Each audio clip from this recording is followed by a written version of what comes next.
In this lesson, we are going to discuss and learn about the VOR Runway 6 approach in Ocean County. This lesson will teach you how to fly a non-precision approach. Before we get started in the simulator, let's open up the plate itself and get familiar with what we're looking at.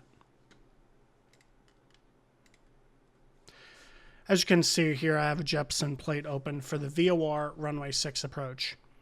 Now, if you don't have a Jepson subscription, that's perfectly fine. You can use the government plate as well. It all has the exact same information.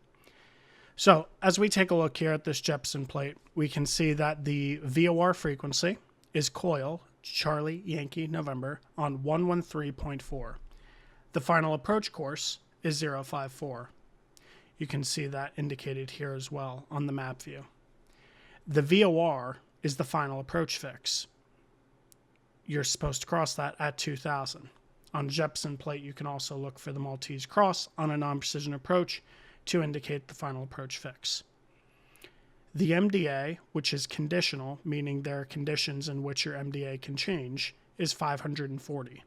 If we refer to the TERPs, we can see that if you are shooting a straight-in landing runway 6 approach, via the VOR 6 obviously, and you can identify pallet, then your MDA is 540 and 3/4 miles visibility. If your approach lighting system is out or the rails are out, your visibility increases to 1 mile. If you do not have DME and cannot identify pallet, then your minimums will increase to 820 feet and 3/4 miles visibility.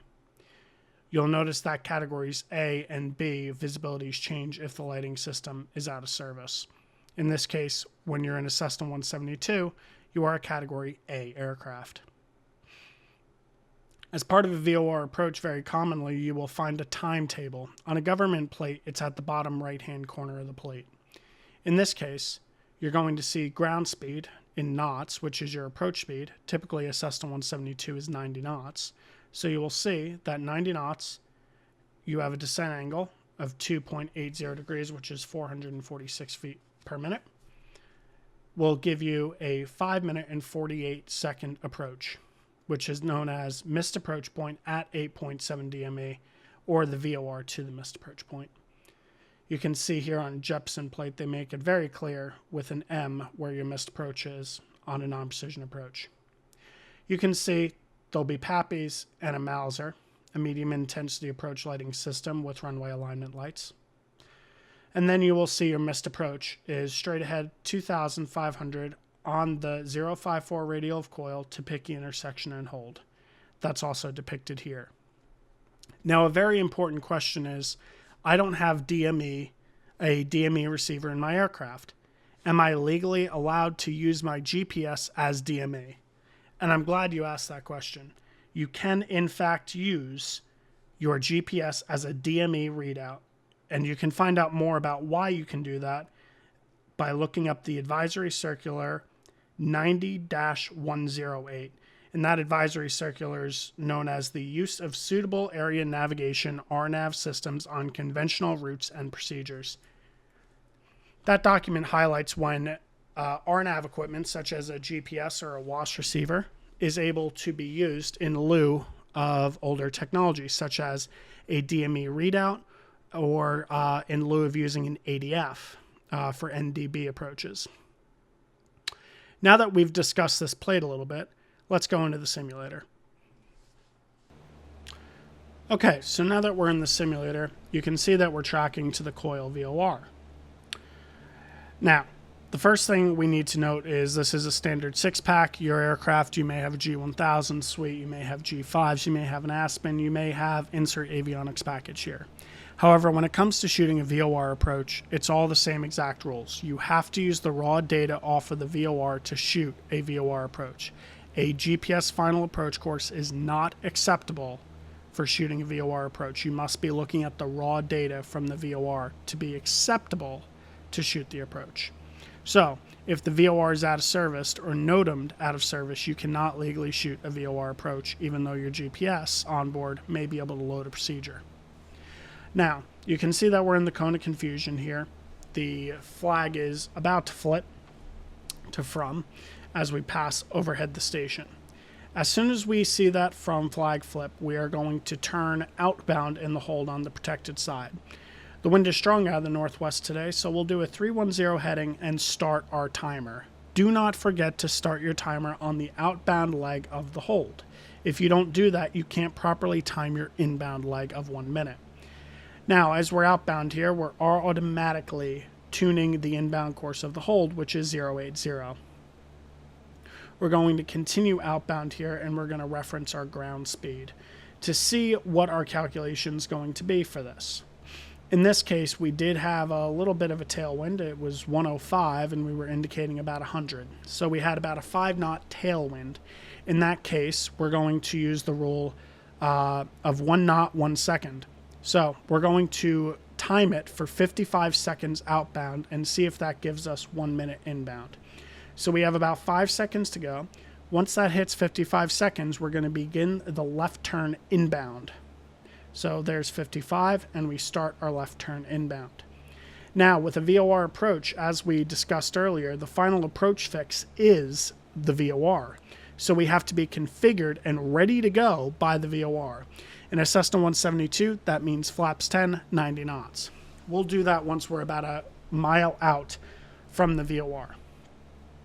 En route to the VOR, you should have been programming your GPS to be direct to that VOR. The reason for that is you're going to use DME via your GPS to figure out how far away you are from the VOR. That allows you to get lower minimums because you can identify certain fixes. In this case, pallet can be identified, which gives us roughly 300 feet more to work with when it comes to shooting the VOR approach.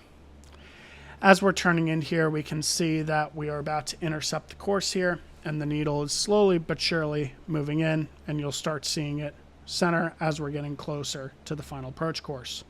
Now, it's very important that you determine your outbound heading properly when you get to the VOR. If you don't do that, you may blow through the final approach course.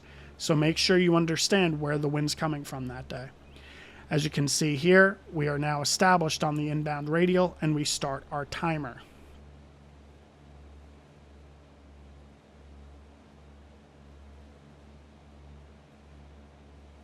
As you can see here, we're established, we're tracking it, we have the proper wind correction that's required for the day, and we're automatically taking a look at our DME. We have 1.5 miles until we are at coil, and we can see that we're at 26 seconds. Now, if we time this properly, we should be over the coil VOR at 1 minute.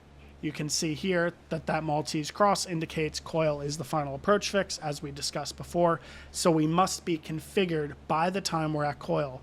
Within 1 mile of coil, we're going to configure, go flaps 10, and reduce our power so we are maintaining 90 knots. Remember, when you introduce flaps, you will get a pitch up attitude temporarily. You can counter this by adding a little bit of nose forward pressure on the yoke to maintain altitude as the flaps deploy. As we're getting close to the station, the needle is becoming more sensitive. We're now entering the cone of confusion. You can start to see that by the CDI needle acting very erratic. We can see that our timing wasn't exactly correct. We're at 1 minute 20 seconds as we hit the VOR, so we were a little bit long. If we were to do this again, we would probably do a little less time outbound. The flag has flipped at this point, and we're turning to a 054 heading, and we're twisting to 054, and most importantly, we are starting our timer. We need to be able to time this approach because there is a timetable, which we discussed previously as well, and I refer to it in the animation video of where the aircraft is. So, as we take a look here, we're now establishing on the 054 radial. The radial's coming in. We're on an intercept course for it and tracking it. Now, we're level at 2,000 feet, and we're going to have to take a look at what our step down is at pallet. So, we already know that we have plenty of time between here and pallet. We know that we're doing 90 knots, so we know that our timing on the approach is correct as well.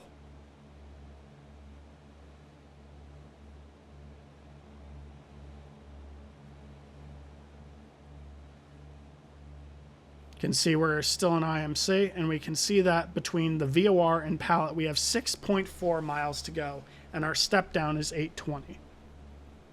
So knowing that our step down is 820, we'll begin a descent down to 820 feet, and we'll do roughly 500 feet per minute as we continue downward. You can see that the altimeter is indicating a descent, and the vertical speed indicator is also indicating a descent. Remember that our time is 5 minutes and 48 seconds at 90 knots. The timing is based upon ground speed, not indicated airspeed. So if you have a strong tailwind of the day, you may need less power, so you still are doing 90 knots across the ground. Vice versa, if you have a headwind, you may need a little more power to try to maintain that.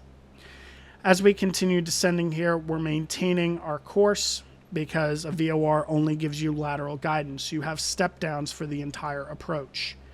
At this point, you should be planning ahead what you're doing. We know after pallet, we are able to descend to our MDA. We are identifying that we've already departed coil. We're in between coil and pallet. We're taking a look at our GPS to see how many DME we are away from pallet. That will indicate when we actually reach pallet. We're watching our attitude indicator, our airspeed, our altimeter, our vertical speed, our directional gyro, or HSI if you have one. In this aircraft, there is no HSI. And we're making sure we stay coordinated through flight.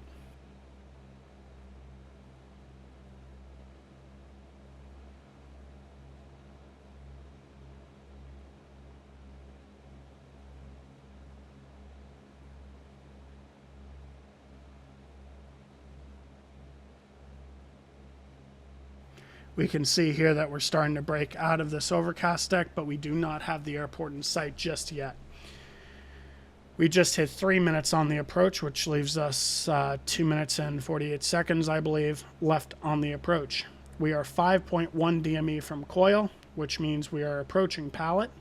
We're checking that with pallet, our MDA is 540 feet, which means once we pass pallet, we can now descend to 540 feet. All right, we're at 1,100 now, about to pass through 1,000. And the important thing that I teach all my students is when you're learning how to shoot an approach is protect yourself. Level off about 100 feet to 80 feet above your step down so you don't blow through it. The rule of thumb is simple. If you blow through a minimum, you have to go missed. So you don't want to have to do that.